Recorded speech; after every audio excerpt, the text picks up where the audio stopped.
एक शाम राजा अकबर अपने प्रिय बिरबल के साथ अपने शाही बगीचे के सैर के लिए निकले। वो बगीचा बहुत ही शानदार था। चारों ओर हरियाली ही हरियाली थी और फूलों की भीनी भीनी खुशबू वातावरण को और भी खूबसूरत बना रही थी। ऐसे में राजा को जाने क्या सूझा कि उन्होंने बिरबल से कहा, बिरबल, हमारा मन है कि इस हरे भरे बगीचे में हम हरे घोड़े में बैठकर घूमें। इसीलिए मैं तुम्हें आदेश देता हूँ कि तुम 7 दिनों के अंदर हमारे लिए एक हरे घोड़े का इंतजाम करो। वहीं अगर तुम इस आदेश को पूरा करने में असफल रहते हो तो तुम कभी भी मुझे अपनी शकल ना दिखाना। इस बात से राजा व बिरबल दोनों वाकिफ थे कि आज तक दुनिया में हरे रंग का घोड़ा नहीं हुआ है। फिर भी राजा चाहते थे कि बिरबल किसी बात में अपनी हार स्वीकार करे।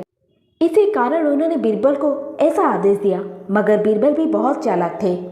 वो भली भांति जानते थे कि राजा उनसे क्या चाहते हैं। इसीलिए वो भी घोड़ा ढूंढने का बहाना बनाकर 7 दिनों तक इधर उधर घूमते रहे।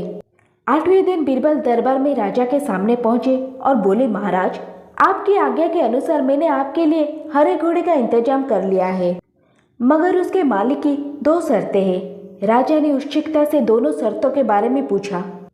तब बिरबल ने जवाब दिया, पहली शर्त यह है कि उस हरे घोड़े को लाने के लिए आपको स्वयं जाना होगा। राजा इस शर्त के लिए तैयार हो गए। फिर उन्होंने दूसरी शर्त के बारे में पूछा। तब बिरबल ने कहा, घोड़े के मालिक की दूसरी शर्त यह है कि आपको घोड़ा ले जाने के लिए सप्ताह के 7 दिन के अलावा कोई और दिन चुनना होगा। ये सुन राजा हैरानी से बिरबल की ओर देखने लगे।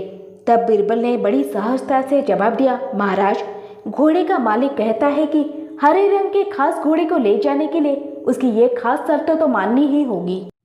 राजा अकबर बिरबल की यह चतुराई भरी बात सुनकर खुश हो गए और मान गए कि बिरबल से उसकी हार मनवाना वाकई में बहुत मुश्किल काम है। ये कहानी हमें ये सिखाती है कि सही सूझबूझ और समझदारी के साथ नामुमकिन लगने वाले काम को भी आसानी से किया जा सकता है।